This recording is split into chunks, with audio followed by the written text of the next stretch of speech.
6일 체코를 하나님의 은혜로 잘 다녀왔습니다.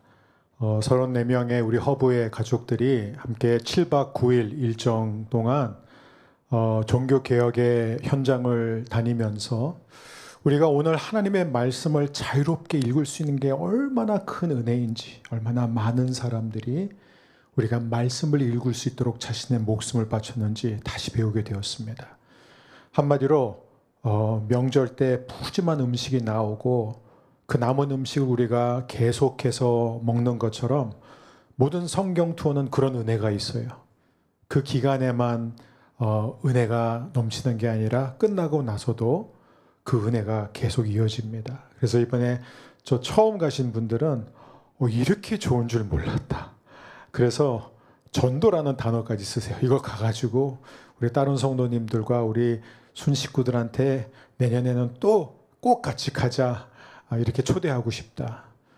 우리 모든 성도님들이 언젠가 하나님께서 기회를 주실 때 아름다운 신앙의 그 선진들, 선배들이 걸었던 그 길을 우리가 함께 걸어가는 그 현장에 함께 있게 되기를 바랍니다. 이제 오늘 우리가 하나님의 말씀을 받기 전에 기도하고 함께 은혜를 나누겠습니다. 사랑하는 주님, 우리 하나님은 중동 땅의 하나님입니다. 우리는 비록 지금 그 모든 상황 속에서 어떠한 손도 보이지 않지만 우리 눈에 보이지 않는다고 해서 하나님의 계획이 없는 것은 아닙니다. 하나님의 뜻이 이루어지게 하여 주옵소서. 저희가 기도하는 것은 사람이 죽는 전쟁이 아니라 생명을 살리는 결과로 이어질 수 있도록 하나님이 개입하여 주옵소서. 또 에어 인디아의 참사로 인하여 가족을 잃은 눈물로 슬퍼하는 유가족들을 위로해 주시고, 이것이 하나의 참사로 끝나지 않고 하나님 그들뿐만 아니라 열방이 다시 주님 앞에 무릎 꿇게 되는 하나의 계기가 될 수 있도록 주님 일하여 주옵소서. 오늘도 우리가 복음을 조금을 안다는 생각 속에서 나온 것이 아니라 다시 처음으로 돌아가서 우리가 그 복음을 새롭게 받고자 합니다. 성령님 우리의 마음을 씻어주시고 우리를 새롭게 하셔서 오늘 주님께서 주신 그 은혜를 만끽하게 하여 주옵소서. 예수님의 이름으로 기도합니다. 아멘. 우리는 이제 14주째 갈라디아서 말씀을 함께 나누고 있습니다. 갈라디아서의 말씀은 굉장히 풍성해요. 그 복음에 대한 설명이 얼마나 농축되어 있는지 모릅니다. 그래서 갈라디아서가 비록 짧은 서신서지만 우리는 빠른 속도로 지나칠 수가 없습니다. 그래서 우리는 매주마다 복음이 무엇인지, 복음이 어떻게 우리의 삶을 이끌어가는지를 배우고 있습니다. 여러분, 우리가 복음을 믿는다고 말하는 것으로는 우리의 삶이 바뀌지 않습니다. 실제로 그 복음이 우리의 삶을 변화시키려면은 우리는 반드시 복음을 따라 살아야 되는 거예요. 그래서 오늘 이 갈라디아서 2장 후반부의 본문이 또 우리에게도 굉장히 중요한 진리를 가르치고 있습니다. 여러분, 복음은 무엇이죠? 기독교 복음은 무엇이냐? 말 그대로 좋은 소식, 기쁜 소식입니다. 기독교를 기독교 되게 하는 것, 가장 기독교답게 만드는 것이 바로 복음이라는 것이죠. 여러분, 그리스도인들, 교회 다니는 사람들에게는 여러 가지 특징들이 있을 수 있어요. 예를 들어서 교회 다니는 사람들은 착해, 교회 다니는 사람들은 술, 담배 잘 안 해, 교회 다니는 사람들은 욕도 별로 안 하더라, 교회 다니는 사람들은 경건하려고 노력을 한다, 교회 다니는 사람들은 죄를 안 지으려고 노력을 한다. 우리가 여러 가지 말들을 할 수 있죠. 하지만 이 모든 것들은 복음의 본질이 아닙니다. 핵심이 아니에요. 이런 모든 것들은 다 부수적인 거예요. 복음의 핵심이 무엇인가? 마치 어린 아이에게 아빠, 군인이 뭐예요? 하면 군인은 총을 든 사람이야. 그것은 군인대의 본질은 아니잖아요. 외과 의사는 뭐예요? 했더니 초록색 옷 입는 사람이야. 그것도 역시 부분적으로는 맞을 수 있지만, 그러나 그것이 외과 의사의 본질을 보여주고 있지는 않습니다. 기독교인들에게는 여러 가지 수식어가 따라다닐 수 있지만 결국 복음의 핵심, 기독교의 핵심은 무엇이냐? 그것은 다름 아닌 하나님이 우리를 받아주셨다라는 거예요. 하나님이 이미 우리를 받아주셨다는 것입니다. 바로 이 문제를 가지고 바울 시대의 최정상급 두 지도자가 서로 충돌하게 되는 거예요.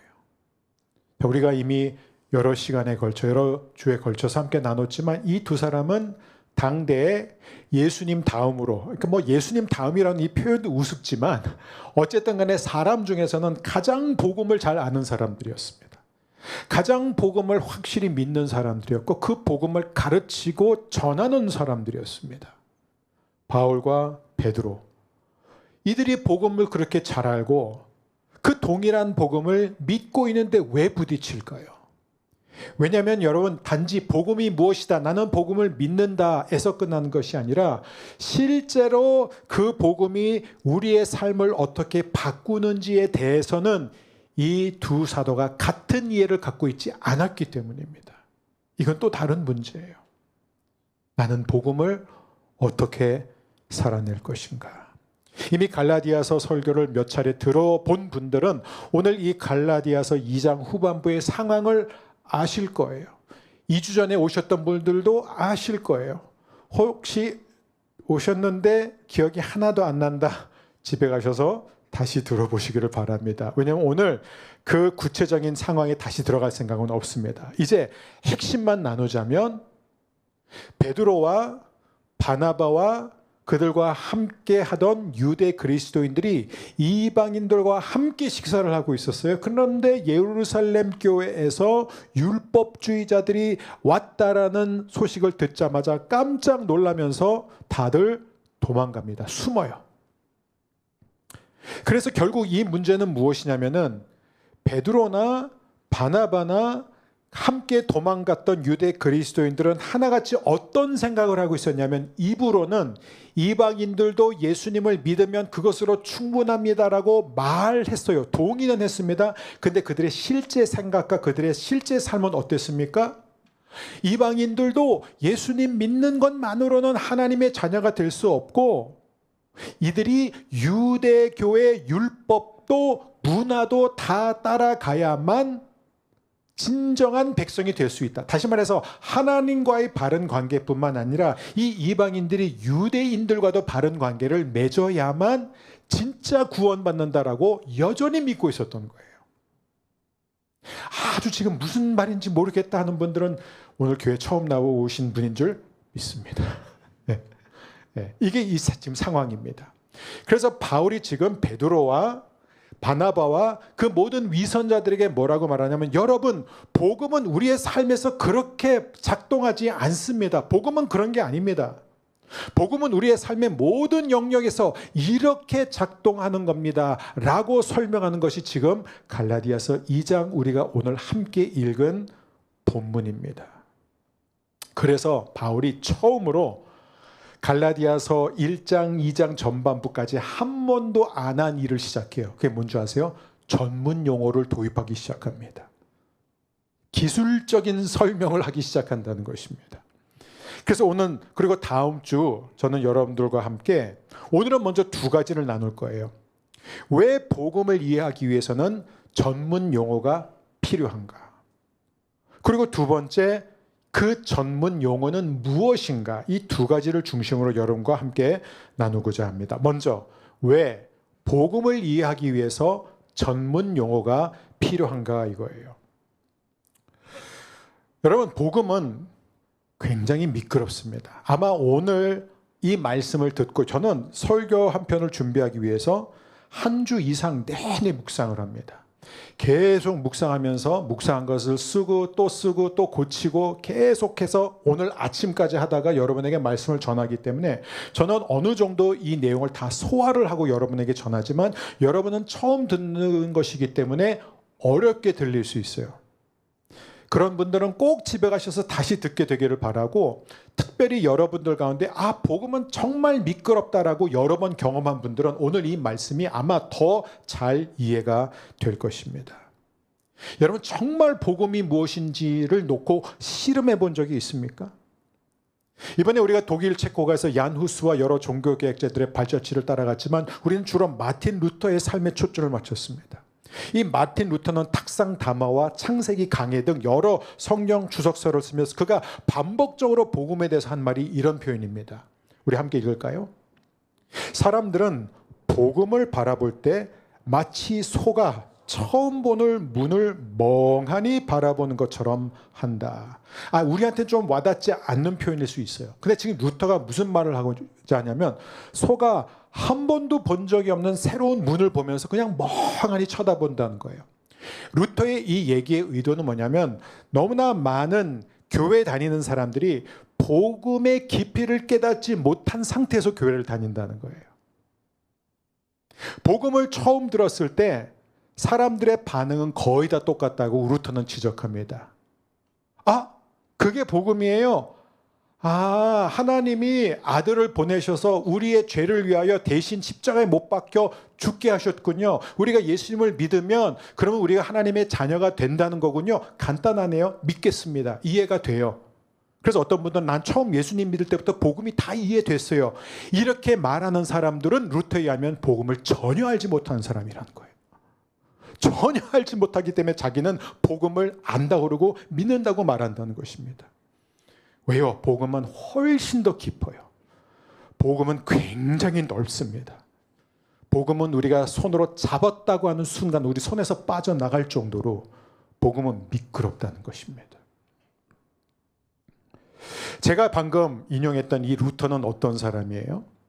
루터는요, 수도사 중에서 가장 헌신된 수도사였습니다. 매일 새벽 1시에 일어나가지고 금식, 기도, 성경 읽기, 노동 다 했습니다. 하나님을 기쁘시게 하기 위해서. 그 누구보다 성경을 많이 읽었습니다. 복음에 대해서 고민하고 실험했습니다. 그리고 그 성경을 신학교에서 가르쳤던 사람이에요. 그러한 이 루터가 그럼에도 불구하고 자신의 삶을 돌아보면서 뭐라고 말했죠? 우리가 지지난주에 나눴지만 우리 다시 한번 한 목소리로 함께 루터의 고백을 들어보겠습니다. 나는 로마서 1장 17절 즉 복음에는 하나님의 의가 나타났다는 그 말씀을 이해하려고 애타게 그리고 치열하게 고민했다. 그리고 마침내 오랜 시름 끝에 나는 깨달았다. 그 깨달은 것이 무엇인지 우리가 갈라디아서를 통해서 지금 계속해서 앞으로 배울 것입니다. 그 순간 나는 마치 다시 태어난 듯한 경험을 했고 열린 문을 통과해 천국으로 들어가는 것 같았다. 그 차이를 깨달았을 때 나는 마침내 돌파했다. 여러분, 그 차이를 깨달은 경험이 있습니까? 여러분, 우리는 오늘 이 본문 앞에 이 중요한 질문 앞에 반드시 대답을 해야 됩니다. 여러분도 루터처럼 그런 돌파의 경험이 있습니까? 특별히 나는 어렸을 때도 교회를 다녔습니다. 나는 교회를 열심히 다녔고 늘 설교를 들었습니다. 그래서 저는 복음이 무엇인지 알고 있어요. 복음이라는 것은 예수님이 내 죄 때문에 십자가에 못 박고 죽으셨다는 거잖아요. 그 내용이잖아요. 간단하잖아요. 그게 뭐가 그렇게 어려워요? 저는 그거 믿습니다. 라고 말한다면 루터에 의하면 우리는 여전히 복음을 알지 못한다는 거예요. 하지만 루터는 복음을 붙잡으려고 그 복음을 알기 위해서 필사적으로 노력했음에도 불구하고 매번 그 복음이 자기 손에서 빠져나갔다는 거예요. 이 손은 루터의 마음을 얘기하고 있습니다. 결국 루터는 이렇게 고백해요. 결국 문제는 복음이 아니라 내 손이었다. 내 마음이었던 것이다. 인간의 마음이 하나님의 복음을 제대로 이해하려고 하니까 이해할 수 없었다는 것을 루터는 결국 고백하게 되는 거예요. 여러분, 복음은 우리를 언제나 새로운 세계로 이끄는 능력이라는 것입니다. 루터에 의하면 내가 복음을 이해했어. 난 복음을 알고 있어라고 말한 사람은 전혀 복음을 모르는 사람이고, 이제 복음이 무엇인지 조금 알 것 같아라는 순간, 내가 이 정도로 복음을 몰랐다니를 깨닫게 된, 헷갈리시죠? 그게 복음이라는 거예요. 우리가 정말로 복음을 알기 시작하면, 눈을 뜨기 시작하면은, 내가 이렇게 복음을 몰랐다니. 나는 교회를 오래 다녔고, 나는 늘 복음을 믿는다고 생각했고, 내가 복음이 무엇인지 안다고 생각했는데, 오늘 내가 하나님의 말씀을 읽으면서 복음이 이처럼 나를 새로운 세계로 이끄는 하나님의 능력이라는 것을 오늘 알았습니다. 이게 여러분, 저는 지금도 매주 경험하고 있습니다. 그래서 갈라디아서를 빨리 지나칠 수가 없는 거예요. 갈라디아서를 읽을 때마다 그 안에 배어 있는 하나님의 능력을 보게 된다는 거예요. 여러분, 왜 그렇죠? 복음이 미끄럽기 때문이 아니라 사실은 인간의 마음이 미끄럽기 때문에 그런 거예요. 인간의 마음은 너무나 부패했기 때문에 하나님이 우리에게 주신 순수한 복음을 받아들일 수가 없는 것입니다. 그리고 오늘 본문이 그것을 우리에게 선명하게 보여주고 있습니다. 자, 오늘 여러분들 가운데 기독교에 대해서 생소한 분들이 분명히 계실 거예요. 교회 나오신 지 한두 번밖에 안 된 분들도 계실 거고, 어떤 분은 난 정말 기독교에 관심 없는데 가정의 평화를 위해서 왔어. 이런 분들, 그 티 내시는 분들이 있어요. 시작 때부터 스마트폰 꺼내가지고 계속 예배 끝날 때까지 계속 뉴스를 보세요. 제가 예전에 다녔던 교회는 좀 더 큰 교회니까 아예 신문을 딱 예배 시작할 때부터 끝날 때까지 신문만 펼쳐서 계속 보시더라고요. 아주 노골적으로 나 여기 관심 없어. 나 복음에 관심 없어. 나 그냥 왔어. 초대했으니까 왔어. 근데 분위기 괜찮아. 뭐 사람들도 나쁘지 않아. 그러니까 와 있어. 하지만 나는 복음이 필요하지도 않고 복음에 관심이 없어. 난 복음이 필요한 사람이 아니야. 이렇게 말하는 분들 있을 수 있어요. 근데 여러분, 여기에 굉장히 중요한 게 하나 있습니다. 나는 복음에 관심이 없어. 나는 복음이 필요하지 않아라는 말을 하려면 반드시 중요한 전제가 뭐냐면 내가 복음이 무엇인지 알아야만 한다는 거예요. 내가 복음이 무엇인지 모르고 그 복음의 본질이 무엇인지 모르는데 어떻게 나는 복음이 필요 없어, 나는 복음에 관심이 없다라고 말할 수 있어요. 여러분, 제가 여러분한테 어떤 상자를 딱 건네면서 이 상자는 당신에게 꼭 필요한 것이 있습니다라고 말했어요. 그럼 여러분이 그 상자 안에 있는 내용이 무엇인지 알아야 정말 나에게 필요한 것인지 아니면 나에게 필요 없는 것인지 알 수 있지 않습니까? 그죠? 똑같은 거예요. 우리가 복음에 대해서 나는 관심이 없어. 나는 복음이 싫어. 나는 복음 거부할 거야. 이렇게 할 때 사실 여러분은 복음에 관심이 없는 게 아니라 복음을 거부한 게 아니라 사실은 복음에 대해서 잘 모르는 상태에 있는 거예요. 그렇기 때문에 우리는 지금 복음을 매주마다 알아가고 있습니다. 그리고 그 과정을 겪어본 적이 없는 사람은 복음에 대해서 눈을 뜰 수가 없는 것이죠. 그래서 오늘 여러분과 저는 두 가지를 할 거예요. 아니, 두 개의 전문 용어를 배울 것입니다. 그리고 다음 주에는 우리는 이 전문 용어를 좀 더 깊이 들여다볼 것이에요. 왜 사도 바울이 전문 용어를 쓸 수밖에 없었는지. 그래서 오늘 본문에서는 여러 개념들이 나옵니다. 그게 뭐냐면 의롭게 하심, 율법에 대하여 죽었다, 하나님에 대해 산다 등의 표현들이 있습니다. 바울은 갈라디아서 1장에서부터 현재까지 사실 한 번도 이런 어려운 용어를 쓴 적이 없었다가 이제 처음 이런 용어들을 도입하기 시작한 것입니다. 왜요? 복음의 본질을 드러내기 위해서. 여러분, 몇 개월 전에 주식시장이 폭락한 적이 있습니다. 그때 저는 정말 태어나서 처음으로 주식에 대해서 관심을 갖고 들여다보기 시작했어요. 제 주위에 이제 몇몇 목사님들이 주식 투자해야 된다고 막 권유해가지고 난 배워야 되겠다, 뭔가 좀 알아야 되겠다. 그래서 제가 투자를 했다고 하기에는 너무 적은 액수라서 투자 안 한 거나 다름없지만 어쨌든 간에 제가 관심 있게 이제 딱 채널을 찾아서 보는데 무슨 말인지 모르겠어요. 왜 이렇게 어려운 말들을 많이 쓰는지 정말 한 3-4개의 단어 중에서 제가 알아들을 수 있는 단어는 하나 정도밖에 안 되는 거예요. 그러니까 너무 답답하니까 안 되겠다, 그냥 꺼버리자라고 하고 유혹이 막 생겼는데 배워야 되겠다, 좀 알아야 되겠다, 이런 생각이 들었습니다. 여러분, 어떤 분야든지요, 주식뿐만 아니라 우리가 대학에서 공부하고 뭐 새로운 분야, 업무를 맡을 때도요, 언제나 가장 먼저 하는 게 뭐예요? 전문 용어를 배우는 겁니다. 신학교에 들어가면 가장 먼저 하는 게 신학 용어들을 배우는 겁니다. 모든 진지한 학문, 모든 진지한 지식의 분야에는 전문 용어가 반드시 필요합니다. 물론 어떤 사람들은 똑똑한 척하고 있는 척하기 위해서 괜히 어려운 용어들을 쓰는 경우도 있지만, 그러나 우리가 분명히 아는 것은 진지한 지식의 분야에서는, 탐구를 할 때는 우리가 전문 용어를 사용해야 된다는 거예요. 그러면 용어라는 것은 무엇이냐면 한마디로 요약된 진리입니다. 압축된 진리를 담고 있어요. 그 분야에서 많이 공부하고 연구하고 사고하고 실험한 사람들이 그 단어에 많은 의미를 담아내서 만든 것이에요. 그래서 이런 같은 학문 분야를 아는 사람들은 그런 용어들을 함께 사용함으로써 이해와 사고를 더 빠르게 전진시킨다는 것이에요. 즉, 다시 강조하지만 모든 진지한 학문 분야, 지식 분야에는 용어가 필수적인 것이라는 것입니다. 기독교도 마찬가지예요. 바울은 지금 이 복음의 기초, 복음의 본질이 무엇인지를 설명하는 데 있어서 복음이 얼마나 미끄러운지, 인간의 마음으로는 그 복음을 헤아릴 수 없다는 것을 우리에게 보여주기 위해서 지금 전문 용어들을 사용하기 시작하는데, 오늘 우리가 보게 될 두 용어 가운데 첫 번째는 뭐냐면 의예요. 의. 저를 따라해 주세요. 의로움. 네. 여러분, 구약 성경, 신약 성경을 보면 계속 등장하는 게 의예요. 의. 하나님의 의, 인간의 의, 자기의, 이런 의들이 계속 등장합니다.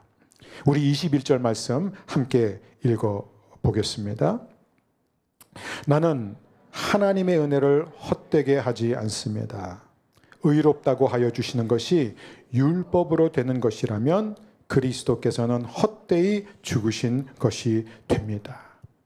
여러분, 우리가 기독교 복음에 대해서 이 한 절에서 배우는 게 뭐냐면, 복음이란 의를 받는 거예요. 한마디로 복음이라는 것은 무엇이냐면은 하나님이 우리를 의롭게 해 주신 것이 복음입니다. 그래서 인간이 이 하나님의 의를 받는 거예요. 근데 우리는 벌써 여기서부터 막 걸려요.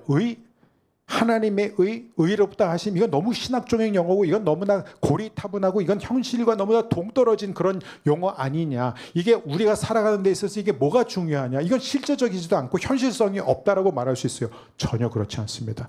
여러분, 성경이 왜 자꾸 의를 강조한 줄 아세요? 왜냐하면 오늘날 저와 여러분에게 그 무엇보다도 가장 중요한 개념이기 때문에 그래요. 여러분, 모든 인간은 의를 추구하면서 삽니다. 모든 인간은 의롭다 함을 받고 싶어 한다는 거예요. 그래서 이 의는 시대에 뒤떨어진 개념이 아니라 저와 여러분에게 가장 절실한 개념이에요. 얼마 전에 스타워즈의 주연으로 출연했던 애덤 드라이버라는 이 아주 유명한 배우가 자신은 자신의 작품을 절대로 보지 않는다라는 그런 되게 재미있는 인터뷰 내용을 제가 접하게 됐어요. 그는 뭐라고 말하냐면, 인터뷰에서 이렇게 말합니다. 완성된 영화에는 오류만 보입니다. 제가 다시 되돌릴 수 없는 촬영물 속에 제가 한 실수가 자꾸 눈에 밟힌다는 거예요. 그는 정말 자타가 인정하는 뛰어난 연기자예요. 그런데 자신이 최선을 다해 연기했음에도 불구하고 자신이 연기한 그 모습을 보면요, 너무나 안 좋은 것들만 보이기 때문에 후회가 너무 많고 자기 비판만 하기 때문에 결국 안 본다라는 거예요. 그럼 연기자만 그럴까요?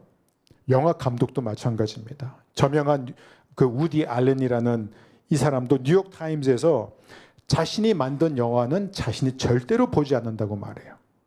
왜 보지 않는 줄 아세요? 왜냐하면은 그 영화를 볼 때마다 너무나 내가 저 장면을 왜 저렇게 편집했지?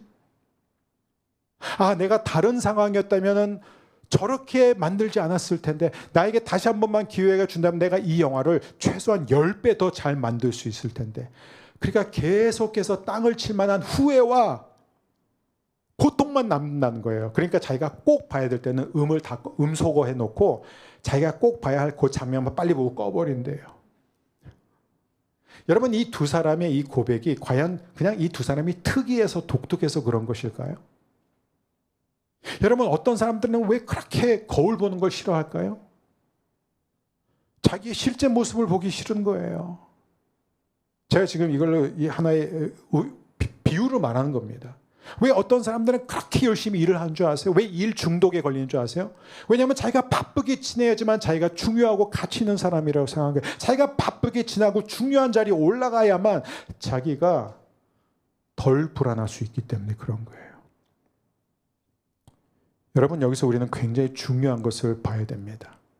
그게 바로 이 의라는 거예요. righteousness. 헬라어는 디카요 시네라는 표현이에요. 근데 여러분, 이 의는 우리가 저 사람은 참 의로운 사람이야 하면 우리는 뭘 생각해요? 도덕적으로 굉장히 흠이 없는 사람, 올바른 사람, 그런 거 생각하잖아요. 영어도 마찬가지예요. He's a righteous person 하면은 뭔가 이렇게 굉장히 도덕 윤리적으로 아주 높은 그런 기준으로 우리가 생각하고, 하지만 성경에 나오는 의는 아무 도덕과 선행과 상관없는 의예요. 무슨 의냐면 관계적인 의예요. 성경의 모든 의는 언제나 고대 히라보에서는 이 디카요시네라는 이 표현은 하나님과 사람의 관계, 그리고 사람과 사람의 관계를 가리킬 때 사용되었습니다. 다시 말해서 지금 사도 바울이 이 갈라디아에서 이 의롭게 된다라는 이 표현을 쓸 때 그는 뭘 생각하고 있냐면은 인간이 어떻게 하면은 완벽하고 거룩한 하나님과 올바른 관계를 맺을 수 있느냐, 거기에 초점을 맞추고 있습니다. 자, 그런데 성경은 창세기 1장을 딱 펼쳐들 때 여러분이 가장 먼저 배우게 되는 게 뭐죠? 창세기 1장을 펼쳐들면 가장 먼저 배우게 되는 게 뭐냐면 인간은 원래 하나님과 올바른 관계 안에 있었다라는 거예요.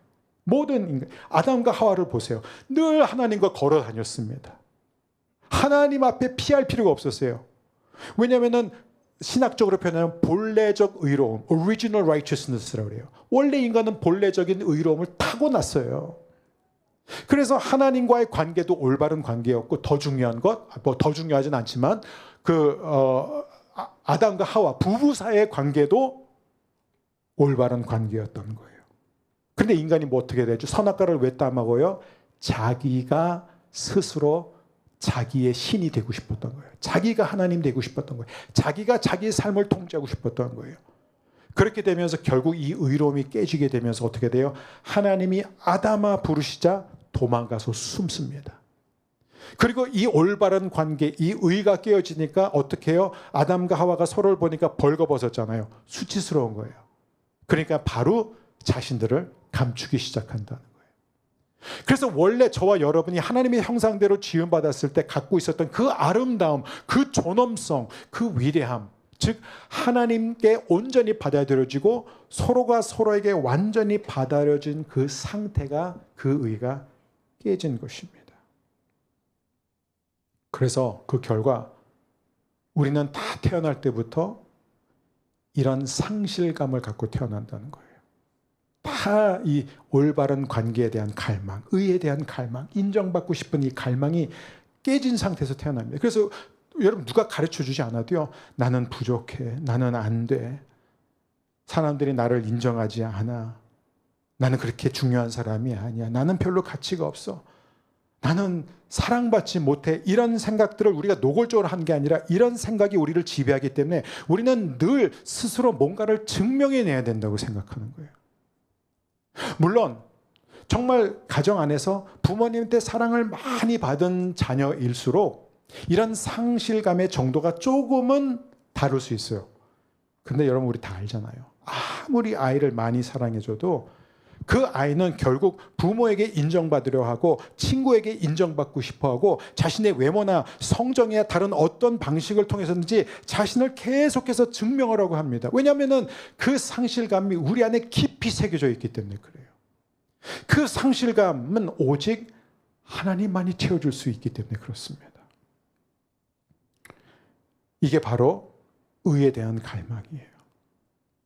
이것은 하나님을 믿는 사람들뿐만 아니라 하나님을 인정하지 않는 무신론자조차도, 종교가 없는 사람들도 모두가 다 이 올바른 관계, 인정을 받기 위해서 살아가고 있습니다. 여러분, 우리가 정말로 지겹도록 듣는 말 중에서 하나가 뭔지 아세요? 저는 이렇게 믿지 않는 분, 무신론자와 이야기를 할 때 이 얘기를 제가 얼마나 자주 듣는지 모릅니다. 목사님, 종교가 억눌린 성경이라는 것도 모르세요? 종교는 인간이 억눌린 욕구입니다. 환상이에요. 이게 누가 시작했죠? 프로이드가 시작한 말이에요. 네. 20세기 초 프로이드는 종교를 인간 무의식의 산물이라고 해석을 했죠. 그래서 그가 쓴 책들 보면은 뭐 환상의 미래, 문명 속의 불안 이런 책들을 통해서 그는 뭐라고 말하냐면 종교는 인간의 억눌린 감정과 욕망, 특별히 성적인 욕망에서 나온 것이라고 주장한 다음부터는요. 얼마나 많은 사람들이 그걸 되풀이 계속해서 반복해 왔는지 모릅니다. 근데 여러분, 성경을 보면요, 그 반대예요. 바울에 의하면 성욕이야말로 억눌린 종교예요. 인간의 욕구야말로 억눌린 신앙이라는 것입니다. 이게 무슨 얘기냐면 좀 어렵게 들릴 수 있지만 여러분, 모든 인간은 자신이 아름답다는 얘기를 듣고 싶어 합니다.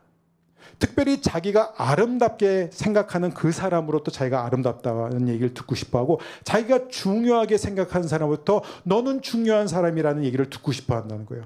저 여신과 같은 저 사람, 저 정말 멋있는 저 사람으로부터, 내가 정말 닮아가고 싶은 저 사람으로부터 너는 매력적이야, 너는 나에게 너무 중요한 사람이야 라는 그 말을 들을 때 이 비로소 인간은 자신의 존재 가치를 확인하게 된다는 거예요. 그래서 우리가 오늘 가장 먼저 알아야 되는 것은 모든 인간, 우리가 갖고 있는 모든 욕구, 우리가 하는 일, 우리가 뭐 공부를 하든지 사업을 하든지 누구와 관계를 맺든지 심지어 교회를 다니면서 신앙생활하면서도 우리는 계속해서 의로움을 추구하고 있는 거예요. 내가 이 정도로면 하나님이 나를 받아주시겠지. 내가 이렇게 하면 사람들이 나를 인정해 주겠지. 내가 이 정도로 성공하면 세상이 나를 알아주겠지. 우리가 그것을 놓쳐서는 안 됩니다.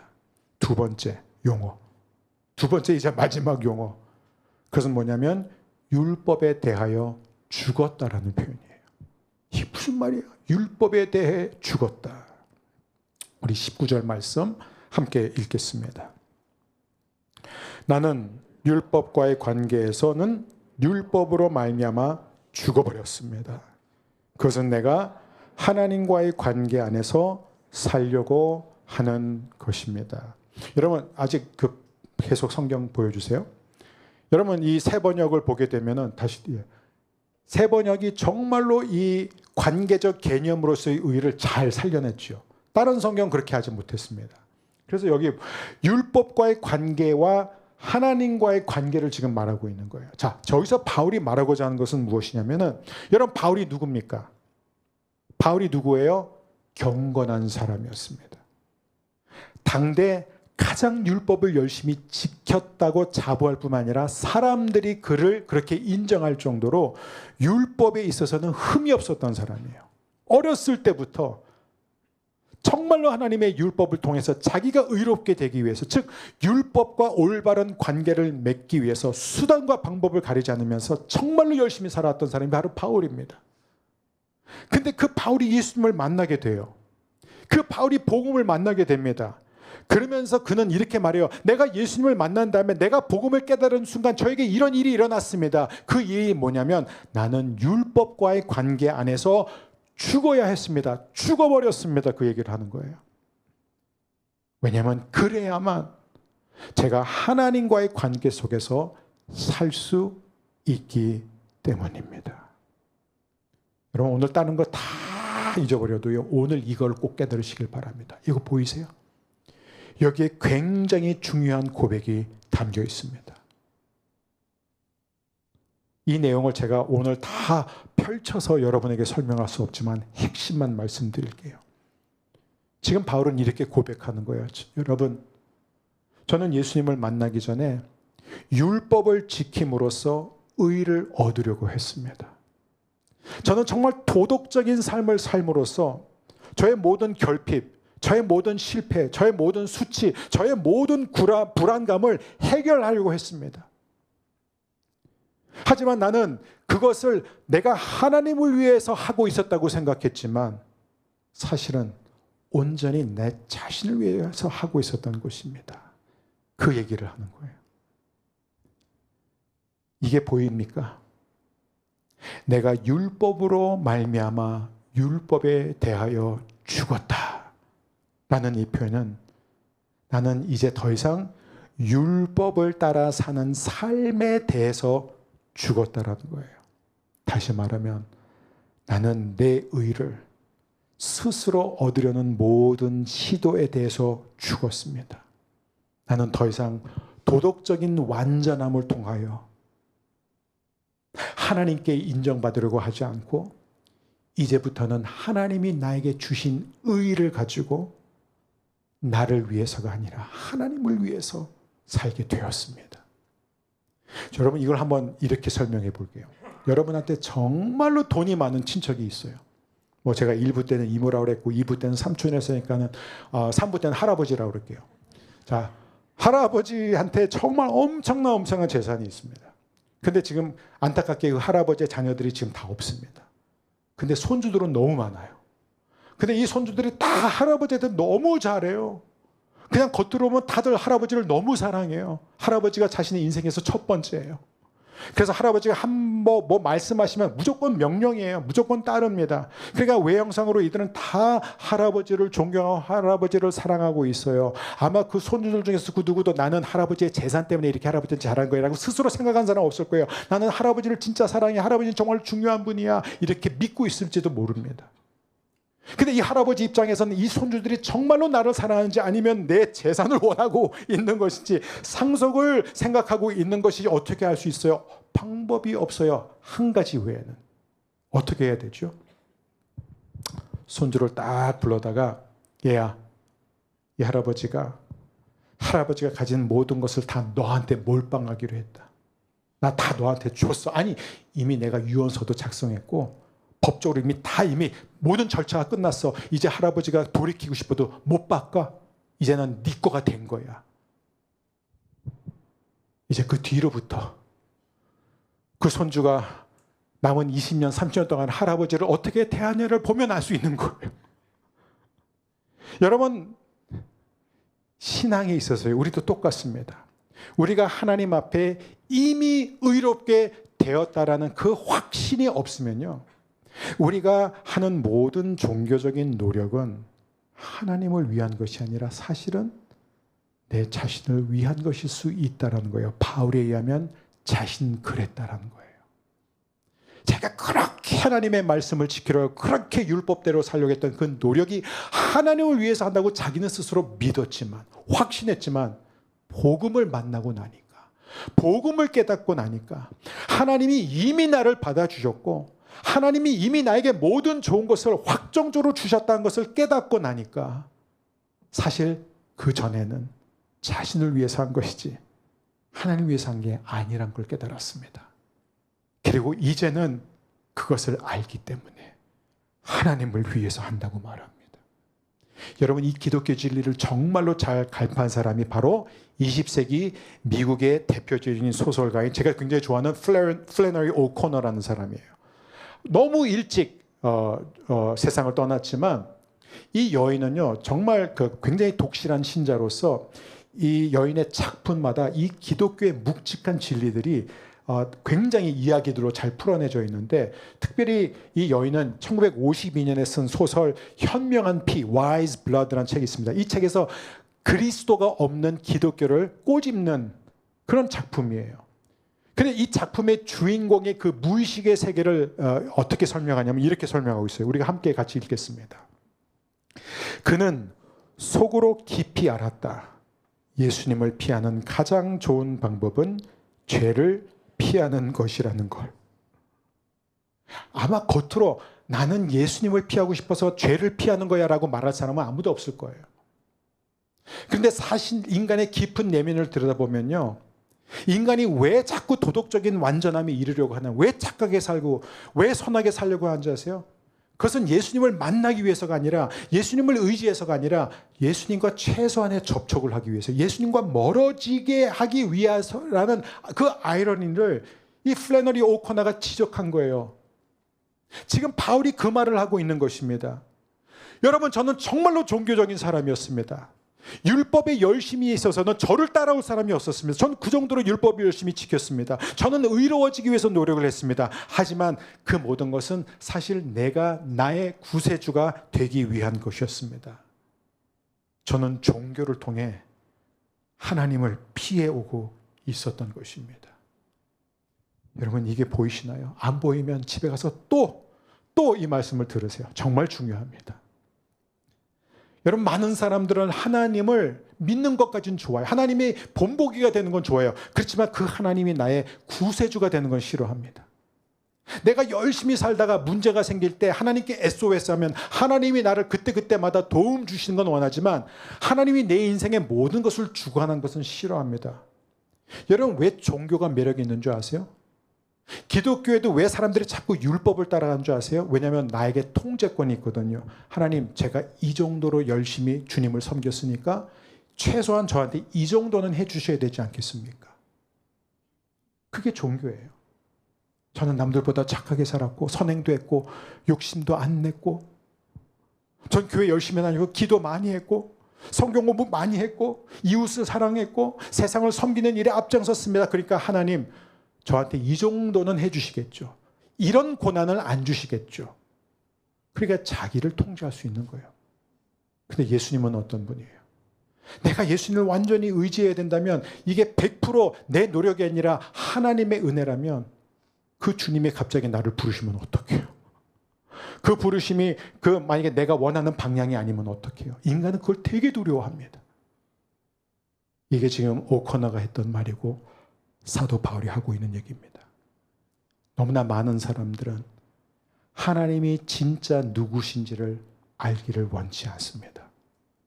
그래서 자기가 만들어낸 하나님을 열심히 섬깁니다. 이게 복음의 두 번째 원리예요.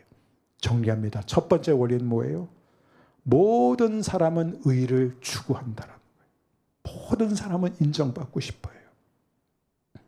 두 번째 원리는 무엇입니까? 모든 사람은 신앙이 있든 없든 예수님 없이 자기 의를 추구하며 자기가 자기를 돕고 자기가 자신을 구원하고자 합니다. 오늘 말씀의 결론입니다. 사랑하는 여러분, 제가 여러 번 말씀드리지만 복음은 착하게 사세요. 죄 짓지 마세요. 교회 열심히 다니세요. 이웃을 사랑하고 섬기세요. 그 메시지가 복음은 아니에요. 그건 기독교의 일부가 부수적인 것은 될 수 있어요. 근데 그건 복음이 아닙니다. 복음은 당신은 이미 받아들여졌습니다. 하나님은 이미 여러분을 기뻐 받으셨습니다. 선언하는 것입니다. 내가 한 일이 아니라, 내가 앞으로 할 일이 아니라 예수님이 십자가 지심으로 나를 위해서 행하신 그 일 때문에 저와 여러분이 의롭다고 여김을 받는 것이에요. 이 부분을 다음 주에 더 깊이 살펴볼 것입니다. 여러분, 우리는 이미 하나님의 사랑받는 자녀예요. 아멘.